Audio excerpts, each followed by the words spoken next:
ఏడేడు జన్మాల బంధాలతో ఈనాడు నీడు పండించనా మరి తయారయ్యే ఉన్న వయ్యారంగా సయ్యత్తు ఒళ్ళోకి వాలంగా చూసుకొచ్చానమ్మా చూడు ఉత్సాహంగా చిన్నారి వన్నెల్ని ఏలంగా ప్రతిక్షణం పరవశం కలగగా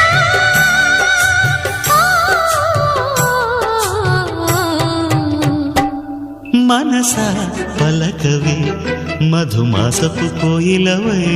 చెలినే తెలుపవే చిగురాశల గీతికవై